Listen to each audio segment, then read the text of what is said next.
5-7, scatter plots and trend lines. So our objective is to write an equation of a trend line and the line of best fit to use a trend line and a line of best fit to make predictions. So our essential understanding is that you can determine whether two sets of numerical data are related by graphing them as ordered pairs. If the two sets of data are related, you may be able to use a line to estimate or predict the values. So a lot of what we're going to do in this section is looking at data, analyzing data, and an introduction to some stuff that you would see in a statistics class. So first we have a scatter plot. Okay, a scatter plot is a graph that relates two different sets of data by displaying them as ordered pairs. Most scatter plots are in the first quadrant of the coordinate plane because the data are usually positive numbers. Makes sense, right? Most things that were going to happen in real life usually going to use positive numbers. Okay, you can use scatter plots to find trends in data. The scatter plots below show the three types of relationship that two sets of data might have. Okay? So we see here, we kind of have all the data going up. Okay? When this happens, when y tends to increase as x increases, the two sets of data have a positive correlation.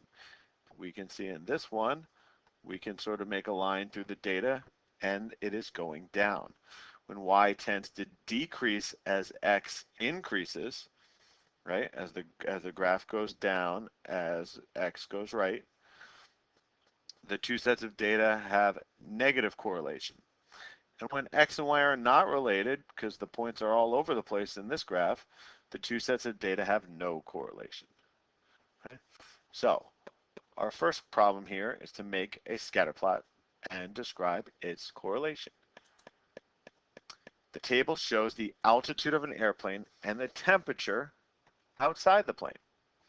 Okay, so let's take this data. Let's make a real basic plot. All right, let's go by the thousands here for my altitude.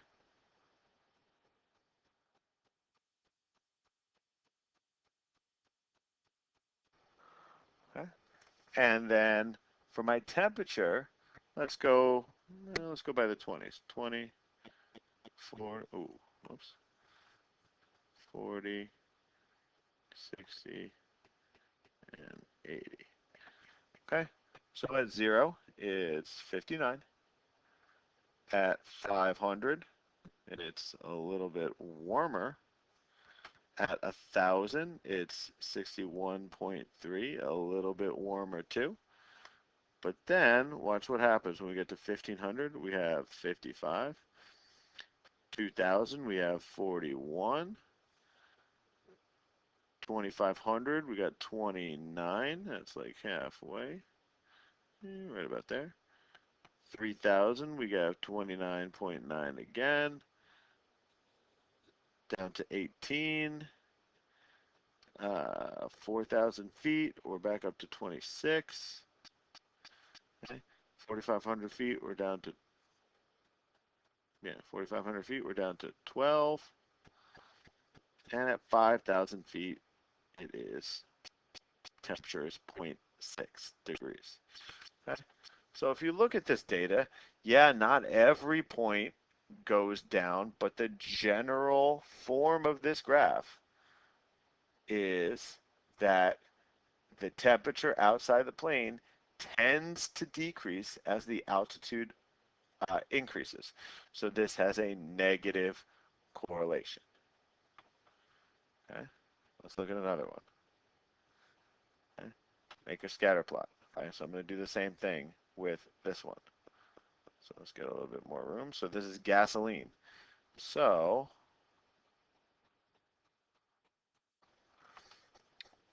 with this graph right here, I'm going to graph the amount of gas bought versus the dollars spent. Okay. So usually when you buy more gas, it costs more money. So we're going to expect this to have a positive correlation. So let's do this. So gallons bought, let's go 1, 2, 3. Okay, and then dollars spent, let's go by twos. 2, 4, 6, 8, 10, 12. Okay, this is dollars. This is gallons. Okay, so 10 gallons cost $2.50. 11 gallons cost $2.80. 9 gallons, 2.3. 13 gallons. Okay, that 13 gallons costs $3.30. 5 gallons, $1.30. 8 gallons, $2.20. And 4 gallons, a little over $1. Okay, so we see this has a positive correlation. All right, let's look at part B. Consider the world population of a city and the number of letters in the name of the city.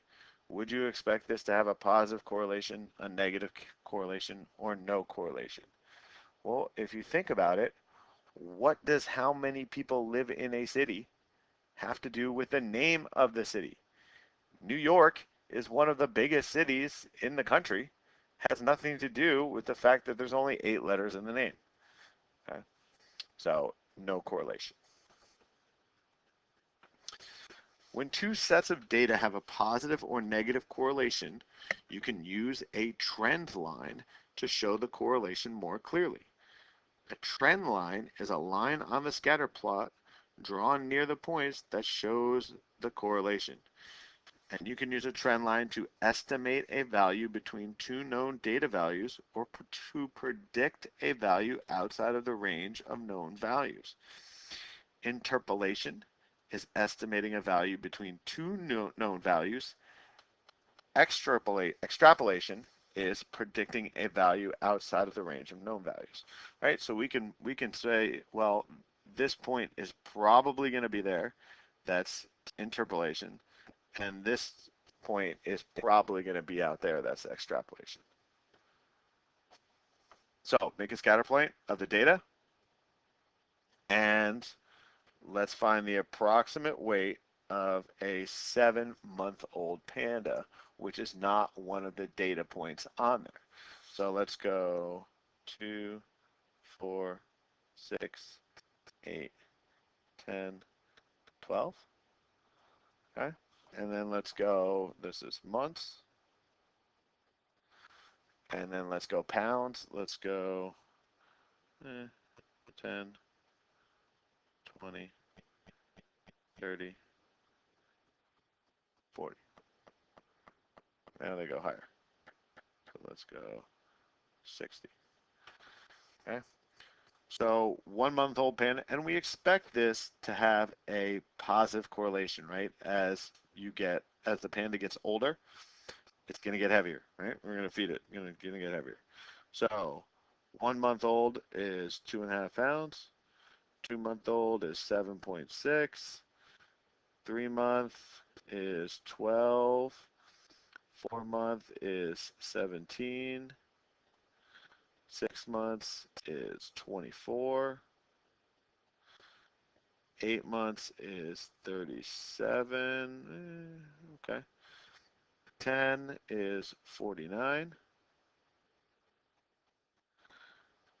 And 12 is 54. Okay. So we have our approximate graph. I can make a approximate trend line to go through it. So we can now, that's my scatter plot. Okay. So now let's, instead of just guessing where a 7-month-old is, because we think it would be about 30-ish. Okay? Let's make the equation of the line so we can actually calculate this. Okay, so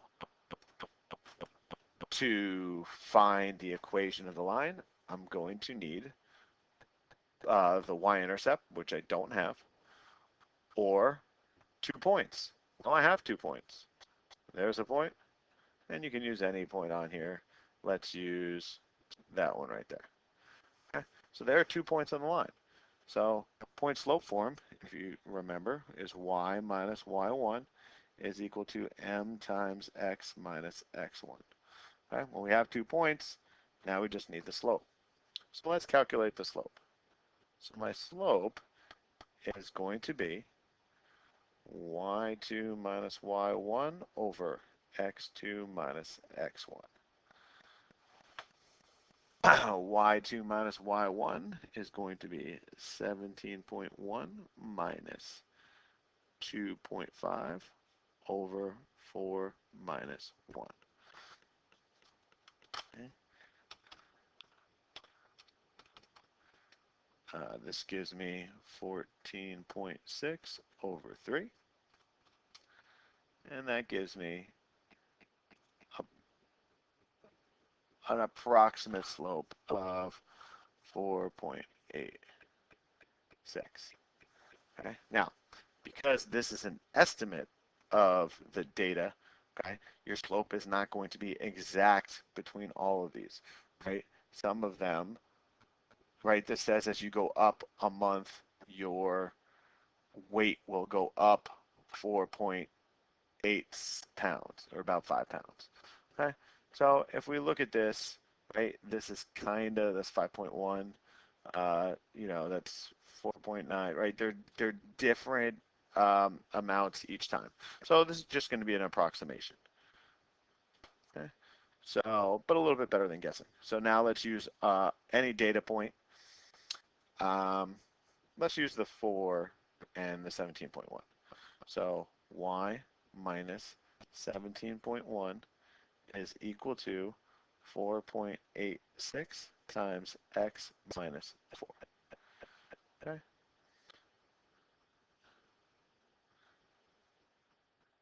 So my formula becomes, let's distribute first, minus 17.1 is equal to 4.86x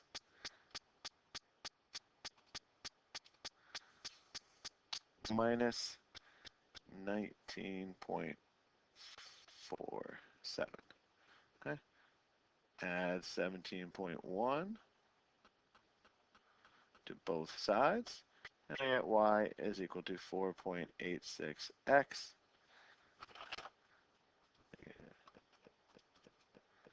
plus 17.1 gives me minus 2.37. Okay. Now, if I want to find there's my equation, right? Slope-intercept form. If I want to find a 7-month panda, I just plug in 7. So y would be equal to 4.86 times 7 minus 2.37. Calculating this, 4.86 gives me about 31.65. Okay, which is kind of how much our graph told us, right about there, right? A little bit above 30. Our graph, not super accurate, but good enough here. Okay, so point slope formula, pick 2 points, find the equation, plug in x. Remember that this is an approximation and it will change depending on the slope. Okay, so same idea here. We are going to make the equations and the scatter plot. I'm not going to make the scatter plot for this one. Let's just solve an equation. So we got to pick 2 points. How about that one? And I like this one. 5. Okay, so y minus y1 is going to be equal to m times x minus x1. Okay, plug in, oh, whoops, find the slope first.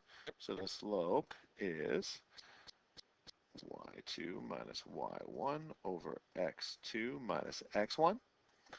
y2 is 20.1 minus 8 over 5 minus 1. So 20.1 divided, or sorry, minus 8 gives me 12.1 over 4, which gives me 3.025. Okay, so now that I have my slope, leave the point there. Let's use the point with the 5 in it. So y minus 20.1 is going to be equal to 3.025 times x minus 5. Okay, y minus 20.1 is 3.025x minus 15.125. When I distribute, right, multiply, multiply. Add 20.1 to both sides, and I get y is equal to 3.025x plus 4.975. Okay, x in this case is going to be equal to 7, and I know it's going to be somewhere in between here. Okay, so let's hope we did this right, which I'm pretty sure we did. So x is 7, so y is going to be equal to 3.025 times 7 plus 4.975.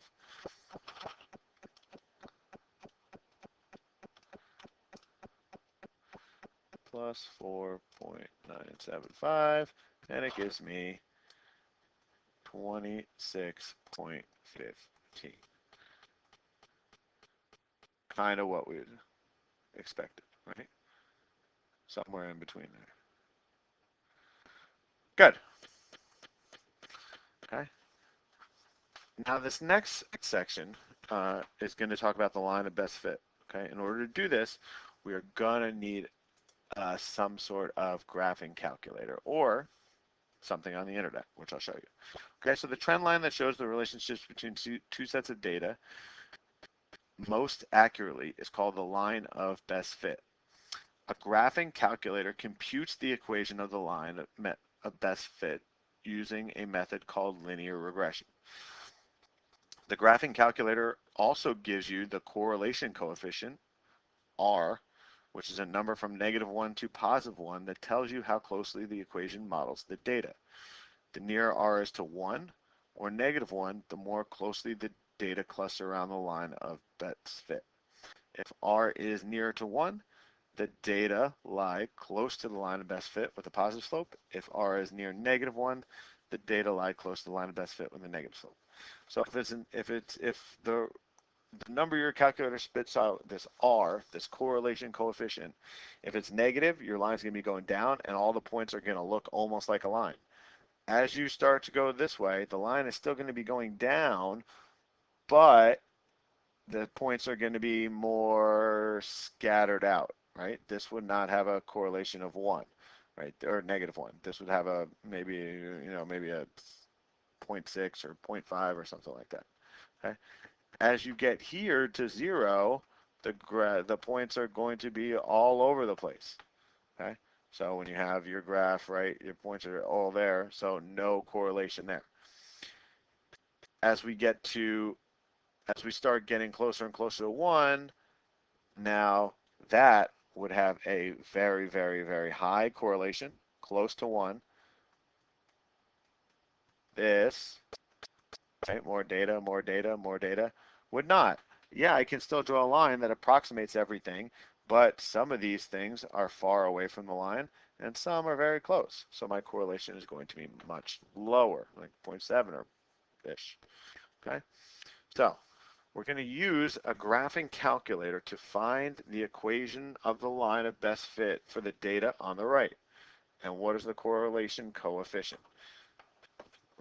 So we're going to need some sort of utility, some sort of graphing calculator. So we can just flip over to Google and Google linear regression calculator. Okay? And I was playing with this one a little bit, Acula, so I'll go on that again. So it says enter the x, y values, numbers only. So what I'm going to do is I'm going to enter these values right there, okay, where x is going to start, right? X is 2000, 2001, 2002, 2003, 4, 5, 6, right? We don't want to put a range in for x. And here are my y values. So I'm just going to type these in to my graphing calculator, and it says enter x comma y, numbers only.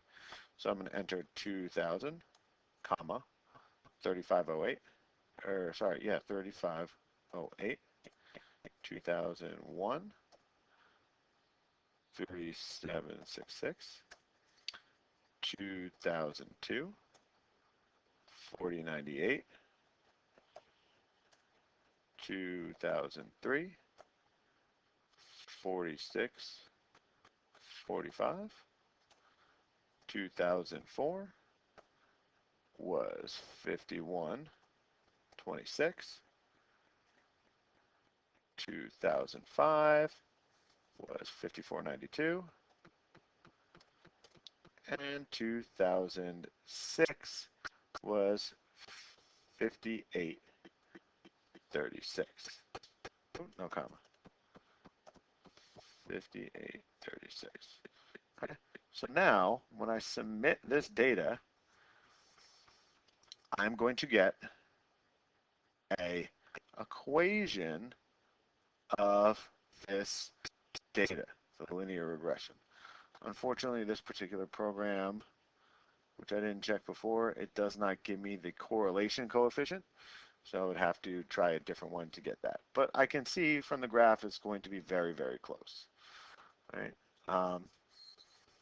So the question then asks for the cost of attending in 2012. Well, now that I have the equation right here, this calculator also lets me type in other data points. And it's going to cost about $8,300 to go to this particular school 6 years late. Okay. Unfortunately, there's not a way to do this by hand. So you're going to need to find some sort of good graphing calculator that, number one, you like, and number two, spits out all the data. So I would actually need a different one if I wanted to find the correlation coefficient, like I said. Okay. Causation is when a change in one quantity causes a change in the second quantity. Correlation between quantities does not always imply causation. Okay. So, in the following situations, is there likely to be correlation? If so, does correlation reflect a causal relationship? Okay, does one thing cause the other? Okay, so we're going to see, are these things related? And if so, does one cause the other? The number of loaves of bread baked and the amount of flour used. Well, first of all, I would say that this would have a positive correlation because the more bread you bake, you have to use flour to bake bread. So the more bread you bake, the more flour you have to use. Okay?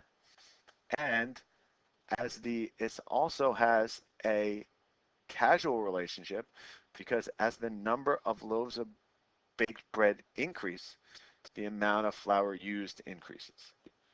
Okay? However, for B, the number of mailboxes and the number of firefighters in the city. Well, this is probably also this is probably also going to have positive correlation because as the city gets bigger and needs more mailboxes, they're gonna also need more firefighters, right? So, smaller cities, not as many mailboxes, not as many firefighters. However, installing more mailboxes does not mean that you automatically get more firefighters. So there is not causation, right? There one increasing this one does not increase this. However, increasing the amount of bread you bake does increase the amount of flour used. Okay, so that's kind of the difference here, is that these two are, one affects the other, and these two, even though they're positively correlated, they do not. Okay, let's look at that again in the got it problem.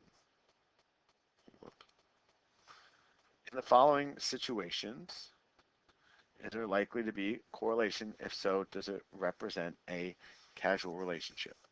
A causal relationship, sorry.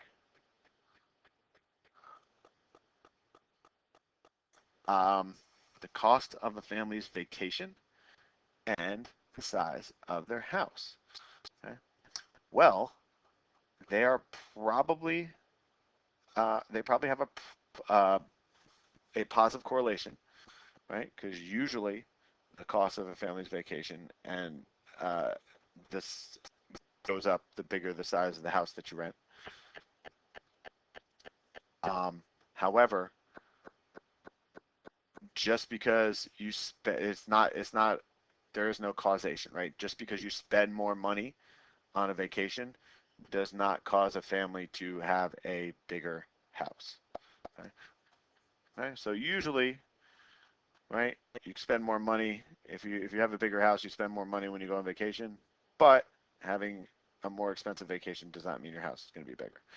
Time spent exercising and calories burned. This has a positive correlation, and it is a causal relationship, right? You spend more time exercising, you will burn more calories. Okay, so for our lesson check, um, right, here's some data. Make a scatter plot, draw a trend line, write its equation, predict the minimum daily temperature there. So I'm not going to draw a scatter plot, but we will get the equation real quick. So again, to get my equation, we go that the slope, let's pick 2 points. Let's pick oh, I can't see that one now. Let's pick the first one and the last one. So that's 39 minus 35 over temperature. Ooh, those are bad points to pick. Okay, does everybody see that I picked 2 points that really don't have a big difference here? Okay, so the latitude was 35, this one was 39. Okay, let's pick some that differ a little bit more. Let's pick these two right there. Okay, so the slope is going to be 43 minus 25 over 32 minus 76. So 43 minus 25 gives me 18. 32 minus 76 gives me negative 44. So 18 divided by negative 44 gives me a negative 0.4. Okay. So y minus, let's use the 25. Y minus y1 is equal to negative 0.4 times x minus 25. Okay, so y minus 76 gives me negative 0.4x plus 10. Add 76 to both sides, and I get y is equal to negative 0.4x plus 86. So there's my equation. If I wanted to predict the maximum daily temperature in January at a latitude of 50 degrees, I would just plug 50 in for x to get an approximation. Number 4, Given a set of data points, how would you decide whether to use interpolation or extrapolation? Depends on how far how far forward you're looking, right? So uh, if you have data over the sets of values, right? If the range of your data, if the domain of your data is in between what you're trying to look for, then you can use interpolation. If you're going past the data that you need, you can use extrapolation. How are a trend line and the line of best fit for sets of data pairs similar? How are they different? Both the trend line and the line of best fit show a correlation between two sets of data. And then the line of best fit is the most accurate trend line. Okay, so they're pretty much almost the same thing, except the line of best fit is the best one. Refer to the data table below. A student says that data has a negative correlation because as x decreases, y also decreases. Well, if x is decreasing and y is decreasing, right? If you think about your graph, if x is going this way, y is going this way, your data is going to look like that, which means it's going to have a positive slope, so a positive correlation. Right, and that was 5-7, scatter points and trend lines.